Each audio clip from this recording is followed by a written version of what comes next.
How's it going, guys? I hope you're having a great week so far. This week in our 5 for 5s, we're talking about work or our vocation and how faith connects to that part of our lives.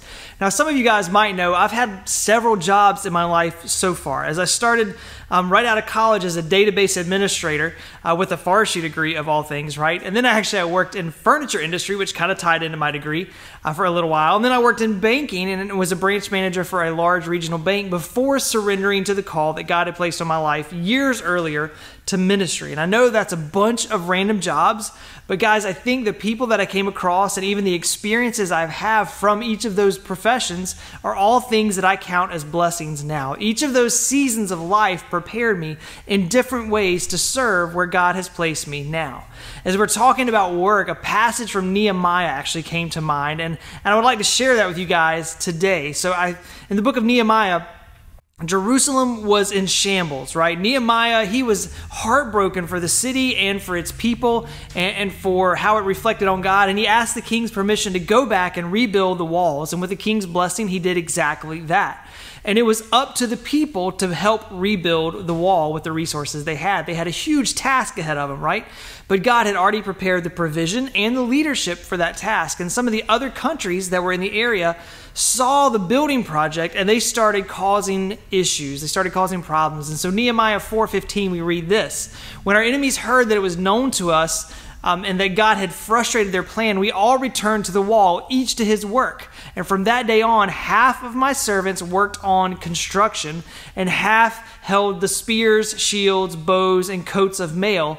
And the leaders stood behind the whole house of Judah who were building on the wall. Those who carried burdens were loaded in such a way that each labored on the work with one hand held on his weapon with the other. And each of the builders had a sword strapped at his side while he built.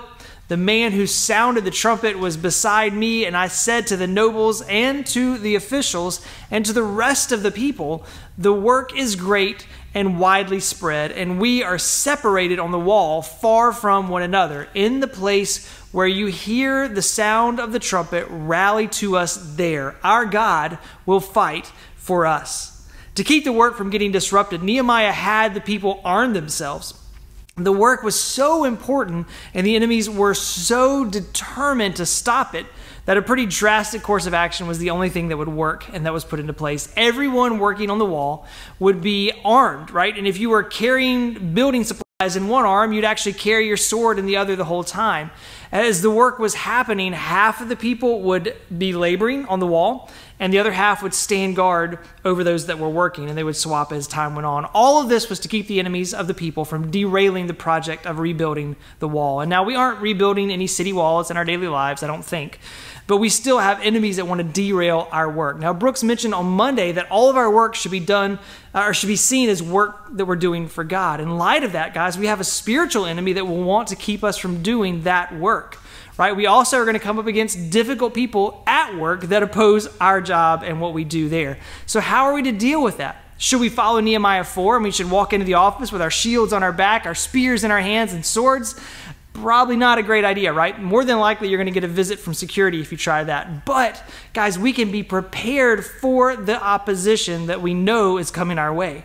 We can have armor, right? That's promised to us as children of God in Ephesians 6, right? Some of the highlights of that, just to do it real quick, are the belt of truth, we have a shield of faith, and we have the sword of the Spirit, which is God's word, the Bible.